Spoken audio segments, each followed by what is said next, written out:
चला आज पुन्हा निघाले भटकन. तिला कुठे चालले ते पुढे सांगते, पण त्याआधी ना लाडू इथे छान तयार झाली होती आणि खाली येताना ती एवढी छान क्यूट स्माइल देत होती ना, कारण ती 2-4 दिवसापासून घराबाहेर पडली नव्हती आणि 2-4 दिवसापासून एवढा पाऊस होता ना. आज पावसाने सुट्टी दिली होती, त्यामुळे म्हटलं चला आज मार्केटला जायचं होतं, कारण भरपूर दिवस झाले म्हणजे 4-5 दिवस झाले बाहेर कुठे गेलोच नव्हतो.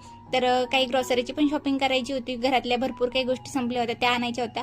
तर मेगा मार्टला गेलो आणि तिथे मग जेवढ्या काही गोष्टी होत्या त्या घेतल्या. मेगा मार्टमध्ये गेल्यानंतर बाकी सगळ्या सेक्शनमध्ये फिरून पाहणं हे कंपल्सरी आहे, काही घेऊ किंवा न घेऊ.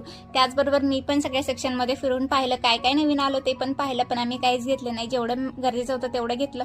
त्यानंतर आहोंची इच्छा झाली, आज त्यांना डोसा खायचा होता. आज थंडी पण होती, त्यामुळे त्यांना गरमागरम डोसा खाऊ वाटला आणि त्यांची एवढी चटोरी जी आहे ना, त्यांना लगेच डोसा खायची इच्छा झाली. डोसा पण खाल्ला, लगेच पनीर पण खावं वाटलं, मग पनीर पण मागवलं. त्याचबरोबर आमचा डिनर आज बाहेरच झाला, मग पनीर रोटी असं काही मेनू होता. आणि त्यानंतर मग मस्त जेवण वगैरे केलं आणि इथे लाडूबाईची तर वेगळीच मस्ती चालू होती. तिला तिच्या बाळासोबत खेळायचं होतं आणि बाळाला अगोदर खाऊ घालायचं होतं. त्यानंतर इथे आम्ही छान असं जेवण केलं. त्यानंतर मग बाहेर पडलो. बाहेर रेस्टॉरंटच्या आजूबाजूला एवढा सुंदर व्ह्यू होता ना, कारण नदीच्याच किनाऱ्यावरती असणारं हे रेस्टॉरंट आहे ना, त्यामुळे एवढं छान वाटत होतं. चला तर व्हिडिओ आवडला असेल तर लाईक, शेअर आणि सबस्क्राईब करायला विसरू नका. भेटूया उद्याच्या व्हिडिओमध्ये. तोपर्यंत सगळ्यांना बाय.